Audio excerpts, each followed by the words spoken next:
Bag man అనే మంచి పేరు కూడా తెలంగాణలో చాలామంది పిల్లలు పెట్టుకున్నారు. అదేమో ఓటుకు నోటు కుంభకోణం, ఇదేమో సీటుకు రూటు కుంభకోణం.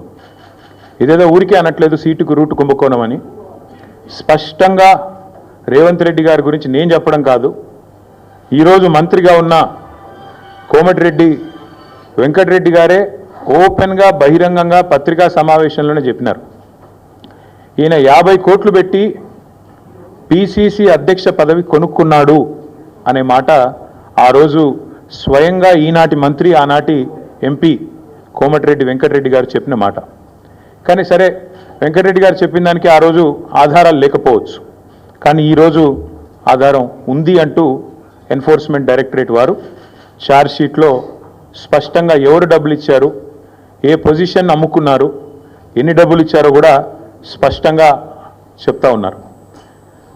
ముందేమో ఆనాడు పిసిసి కోసమేమో సూటుకు ఆనాడు పిసిసి పదవి కోసం బ్రహ్మాండంగా ఆ రోజు డబ్బులు ఇచ్చి 50 కోట్లు ఇచ్చి తెచ్చుకున్నారని వాళ్ళ కాంగ్రెస్ నాయకులు చెప్పిన మాట. ఈరోజు ఢిల్లీకి ఇప్పటికి కూడా జరుగుతూ ఉన్నది ఏమంటే, తెలంగాణ అనేది కాంగ్రెస్ పార్టీకి ఒక ఏటీఎంగా మారిపోయిన మాట వాస్తవం. ఎప్పుడు డబ్బులు కావాలి అని కాంగ్రెస్ పార్టీ వాళ్ళు అనుకుంటే అప్పుడు పెద్ద ఎత్తున డబ్బులు అందిస్తూ తన పదవిని కాపాడుకుంటూ ఉన్నారు రేవంత్ రెడ్డి గారు. ఇవాళ ఓటుకు నోటు జరిగినప్పుడేమో రేవంత్ రెడ్డి గారు ఒక ఎమ్మెల్యే, కానీ ఈరోజు ఈ రాష్ట్రానికి ముఖ్యమంత్రి కాబట్టి యావత్ దేశం పరువు, యావత్ దేశం ముందు తెలంగాణ పరువు ఇవాళ తీసి పరువు పోగొట్టి నిజంగా తెలంగాణ ముఖ్యమంత్రి అంటే ఇట్లాంటి వ్యక్తి అనే పరిస్థితి ఇవాళ కనబడతా ఉన్నది. గతంలో యడ్యూరప్ప గారు కర్ణాటక ముఖ్యమంత్రిగా ఉన్నారు. ఇది నేను చెప్పేది 2020 సంవత్సరానికి సంబంధించిన అంశం. ఇది కాంగ్రెస్ పార్టీ యొక్క స్టేట్మెంట్. ఆ రోజు కాంగ్రెస్ పార్టీ ఆనాడు యడ్యూరప్ప గారు ముఖ్యమంత్రిగా కర్ణాటకలో ఉన్నప్పుడు మరి హౌసింగ్ స్కామ్లో ఈయన పాత్ర ఉంది అని వార్తలు వస్తే ఆ రోజు అక్కడి కాంగ్రెస్ నాయకులు చేసిన డిమాండ్ ఏంటి అంటే, మరి వెంటనే యడ్యూరప్ప గారు నిష్పక్షపాతంగా విచారణ జరగాలి అంటే రాజీనామా చేయాల్సిందే, ఇట్లాంటి వ్యక్తి ముఖ్యమంత్రిగా ఉంటే విచారణ ఎట్లా జరుగుతుంది అని చెప్పి ఆ రోజు అక్కడి కాంగ్రెస్ పార్టీ అధ్యక్షులు, ప్రదేశ్ కాంగ్రెస్ కమిటీ అధ్యక్షులు కర్ణాటకలో చేసిన డిమాండ్. చాలా వాళ్ళు చెప్పిన మాట.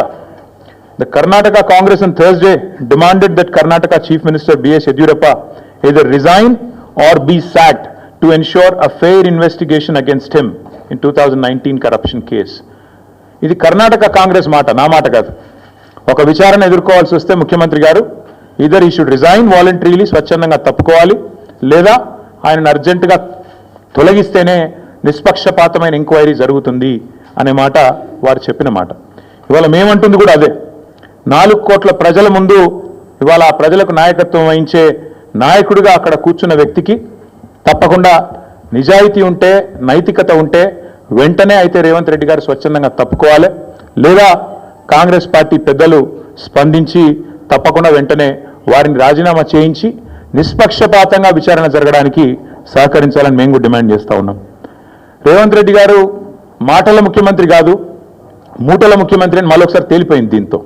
ఎందుకంటే మూటలు మోసే పిసిసి అధ్యక్ష పదవి తెచ్చుకున్నారని వెంకటరెడ్డి గారు చెప్పారు. ఇప్పుడు మూటలు మోసే పదవి కాపాడుకుంటున్నారు అని దేశమంతా తెలుసు. అట్లాగే మూటలతోనే ఆనాడు పిసిసి ఆఫీస్ బేరర్స్ దగ్గర కూడా డబ్బులు తీసుకొని మరి కాంగ్రెస్ పార్టీ ఒక పత్రికకు డబ్బులు అందించారని చెప్పి ఎన్ఫోర్స్మెంట్ డైరెక్టరేట్ కూడా చెప్తా ఉంది.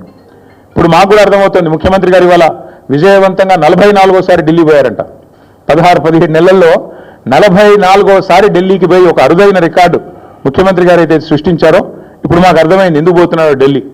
చీకట్లో బీజేపీ పెద్దల కాళ్ళు పట్టుకోవడానికి, అయ్యా నా మీద కేసు లేకుండా చేయండి, నన్ను జైల్లో వేయకండి, ఎన్ఫోర్స్మెంట్ డైరెక్టరేట్ వాళ్ళతో ఒక మాట చెప్పండి అని చీకట్లో నిన్న రాత్రి పోయి అమిత్ షా గారి కాళ్ళు పట్టుకోవడం, బయటకు వచ్చి మాత్రం పెద్ద పెద్ద పోజులు కొట్టడం రేవంత్ రెడ్డి గారు మరి ఏం చేస్తున్నారో ప్రజలకు కూడా అర్థమై ఉండాలి. 44 సార్లు ఢిల్లీ ఎందుకు పోతున్నారో స్పష్టంగా అర్థమై ఉండాలి. ఒక్క ఇటుక పేర్చకుండా, ఒక్క కొత్త ప్రాజెక్టు కట్టకుండా, ఒక్క సంక్షేమ పథకం అమలు చేయకుండా, ఒక్క గ్యారంటీ ఇచ్చిన ఒక్క గ్యారంటీ అమలు చేయకుండా తెలంగాణలో 1,80,000 కోట్ల అప్పు. ఆ డబ్బులు ఎక్కడ పోతున్నాయో ఇప్పుడన్నా మరి తెలంగాణ ప్రజలకు అర్థమవుతుందని నేను అనుకుంటా ఉన్నా.